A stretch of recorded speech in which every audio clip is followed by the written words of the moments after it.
Hello, welcome back. You join me the day after I've got this thing started up and fired. However, there is one small problem. It doesn't quite idle right. It's the idle control valve. It must have seized up and I've got to take it off and sort it out. Let's just show you what's going on with it. Right, there we go. It sounds alright for now. It's got a bit of a high tick over, but it's not that bad. Alright, the ECU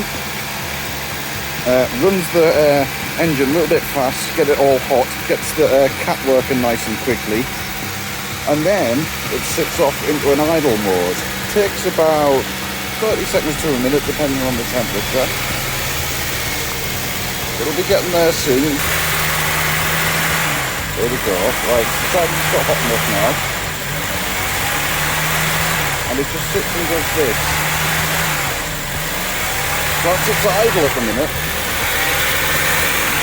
which sort of doesn't sound right. There you go, it sort of idles between 1.5, maybe a bit less, up to 2.5. But yeah, we'll shut that up because can't be good for it.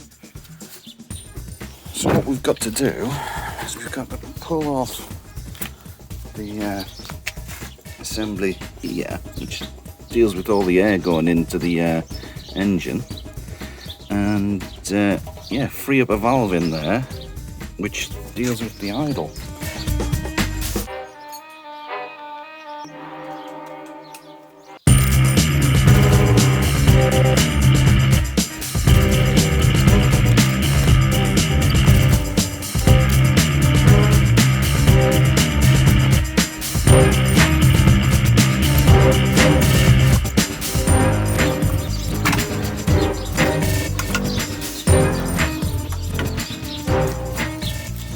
Go.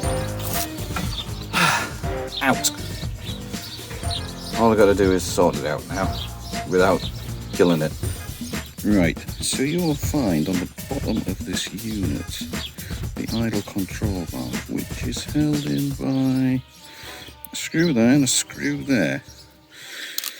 And hopefully I've got a bit of WD-40 on it. With any luck. Nice.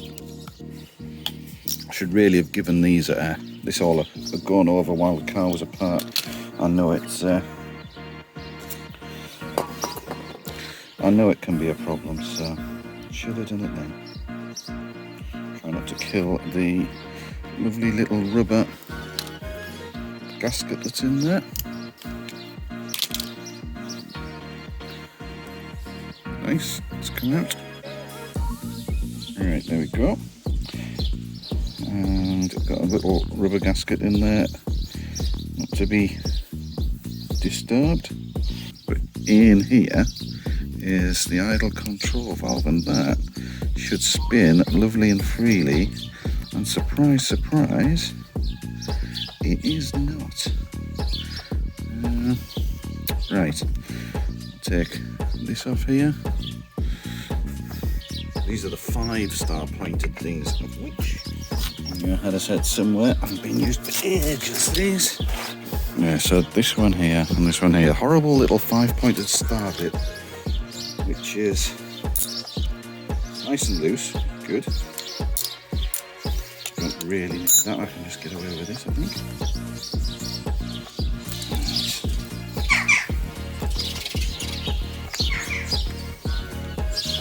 There we go. Adjustability and how it goes back together, so that movement there actually sets your idle speed.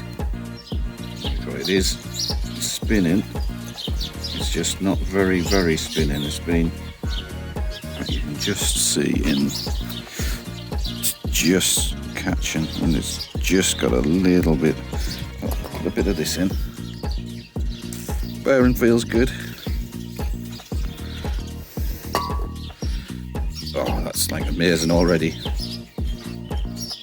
I'm sort of tempted to put the drill on the end.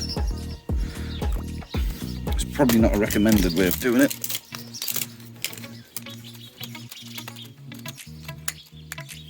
But because it's magnetic at the end, which is how it gets its sense and or how it gets its drive, whichever it is.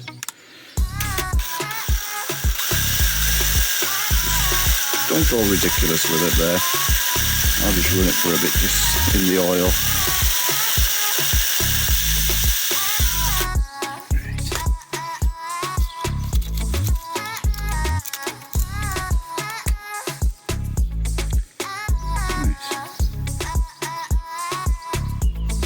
Clean up all that magnetic rubbish off there.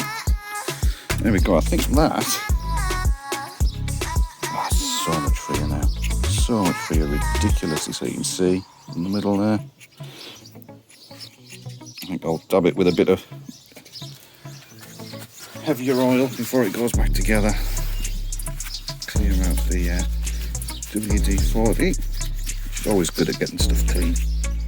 Just to keep it right, I'm going to dab in the tiniest little amount of engine oil. And a little bit on the bearing too.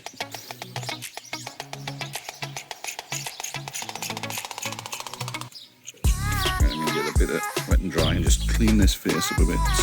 Make sure it seals properly.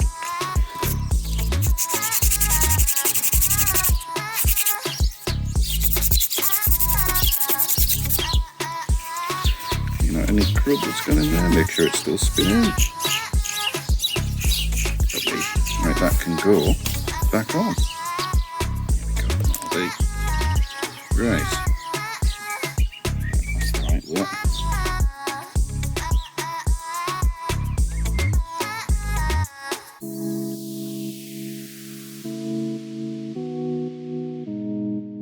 Just gotta get it back on the intake manifold. Just everything back in reverse from what it was.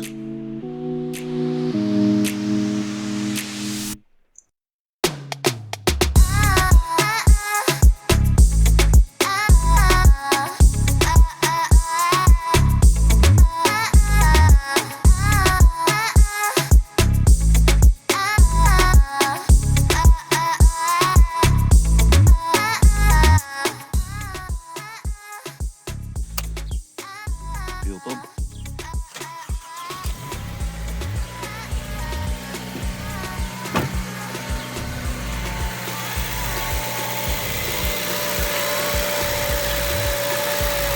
Now we just gotta wait.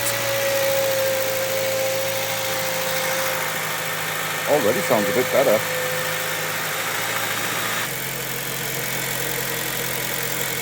And that is how you fix an idle control valve.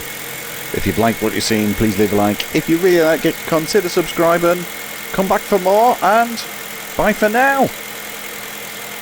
That might be alright. Drop in.